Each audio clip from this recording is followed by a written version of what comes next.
বাচ্চারা তোমরা সবাই ভালো আছো? আশা করি তোমরা সবাই ভালো আছো। আজকে আমি তোমাদের একটি বাংলা নীতিবিজ্ঞান বইয়ের গল্প পড়াবো। এর আগে এই যে তোমরা বাংলা বইটি দেখছো, এটি তোমাদের বাংলা নীতিবিজ্ঞান বই। এই বইয়ের অনেকগুলি গল্প তোমাদের আগে আমরা পড়ে শুনিয়েছি। আজকে আমি একটি গল্প পড়াবো। এর বইয়ের যে গল্পগুলি এক একটি নীতি নিয়ে লেখা হয় এবং সেই নীতিগুলি যদি আমরা মেনে চলি তাহলে আমাদের সকলেরই ভালো হয়। তাহলে যে গল্পটি আমি তোমাদের পড়ে শোনাবো, সেই গল্পটির নাম হচ্ছে আপোষ করে চলতে শেখা। এক খালের ওপরে ছিল একটি সরু সাঁকো। এপার থেকে ওপারে যেতে হলে সকলে এই সাঁকোর ওপর দিয়ে হেঁটে যায়। সাঁকো হচ্ছে সরু পার হওয়ার একটা সেতু। একদিন খালের ওপরে দুপার থেকে দুটো ছাগল সাঁকোয় উঠেছিল। সাঁকোর মাঝখানে এসে দুজনের মুখোমুখি দেখা হয়েছিল। পরে এরা কী করলো, এরা বিপদে পড়ল। সাঁকোটা এমন সরু যে একজন অপরজনকে পাশ কাটিয়ে যেতে পারে না। সরু সাঁকোর ওপরে কেউ পিছুও হটতে পারে না। তখন বোকা ছাগল দুটো ঝগড়া শুরু করলো। এক ছাগল বলল, তুই সাঁকোতে উঠলি কেন? অপর ছাগলটি বলল, আমি আগে উঠেছি, এখন আমায় আগে যেতে দে, নইলে তোকে ঠেলে যাব। অপর ছাগলটি বলল, আয় দেখি কে কাকে ঠেলে যায়। এই বলে তারা লড়াই শুরু করলো। ফলে দুজনেই সাঁকো থেকে জলে পড়ে ডুবে গেল। তাহলে এই যে এখানে লেখাটা রয়েছে, লেখাটার মধ্যে বলেছে, এই যে এখন দেখো তোমাদের বোঝানোর জন্য আমি একটি ছবি এঁকে নিয়ে এসেছি। এই ছবিটির মধ্যে দেখা যাচ্ছে এই যে এটাকে কি বলা হচ্ছে, সাঁকো। এটা হচ্ছে খাল।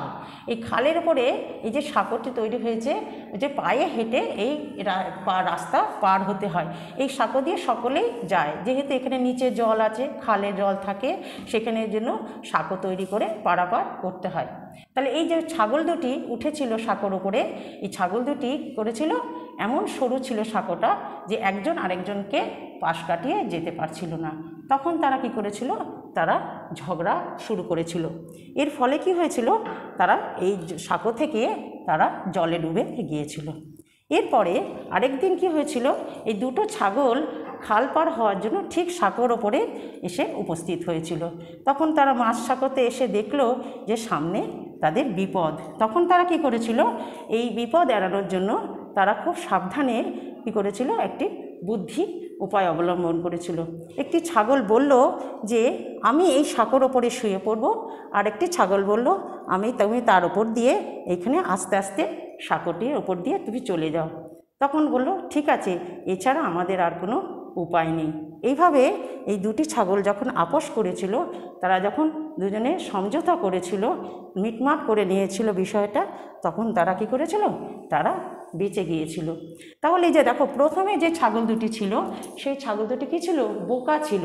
তারা কি করেছিল, তারা ঝগড়া মারামারি করেছিল বলে তারা সাঁকো থেকে জলের মধ্যে পড়ে ডুবে গিয়েছিল।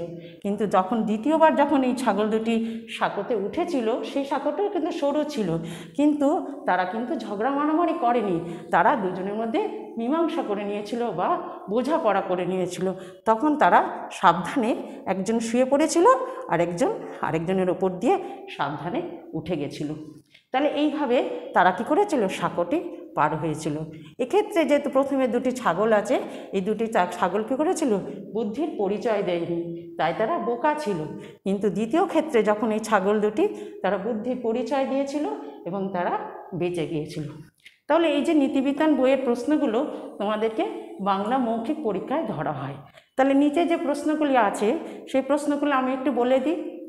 যেমন প্রথম প্রশ্নটা আছে, খালের উপরে সাঁকোটা কেমন ছিল? খালের উপরে সাঁকোটা সরু ছিল। ছাগল দুটি ঝগড়া মারামারি করেছিল কেন?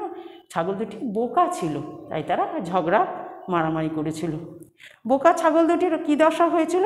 বোকা ছাগল দুটি কী করেছিল, ঝগড়া মারামারি করার ফলে তারা জলে ডুবে মারা গিয়েছিল। আর কারা বোকা ছিল? যে ছাগল দুটি প্রথমে উঠেছিল সাঁকোতে, সেই ছাগল দুটি বোকা ছিল। তারা কি করেছিল, তারা ঝগড়া মারামারি করেছিল। আপোষ কথাটির অর্থ কী, বা আপোষ করা মানে কি? আপোষ করা মানে সমঝোতা করা বা বোঝাপড়া করে নেওয়া। তাহলে এই যে গল্পটির মধ্যে নীতিটি আছে, কোনো যখন বিষয়ে আমাদের অসুবিধা হবে তখন আমরা কি করব, সকলের সঙ্গে সকলে বোঝাপড়া করে নেব। তাহলে আমাদের কী হবে, সমস্যার সমাধান হয়ে যাবে। আমরা সকলেই সেভাবে যদি মেনে চলি তাহলে আমরা সকলে ঠিকভাবে বিষয়টা নিয়ে আমরা ঠিকভাবে আমরা সমাধান করতে পারবো। তাহলে এই গল্পটির মধ্যে তোমরা বুঝতে পেরেছ যে বোকা ছাগল দুটি ঝগড়া মারামারি করেছিল বলে তারা জলে পড়ে গিয়েছিল, এবং শেষে যে ছাগল দুটি ছিল তারা বুদ্ধির পরিচয় দিয়েছিল, সেই জন্য তারা মীমাংসা করে নিয়ে তারা সাঁকোটি পার হয়েছিল। তাহলে এখানেই হচ্ছে এই গল্পটির নীতিকথা যে সবসময় আপোষ করে চলতে হয়। তাহলে আজকে বাচ্চারা তোমাদের এই গল্পটি পড়ালাম, তোমরা ভালো করে পড়বে। তোমাদের আজকে এই পর্যন্তই। আজকে তাহলে আসি।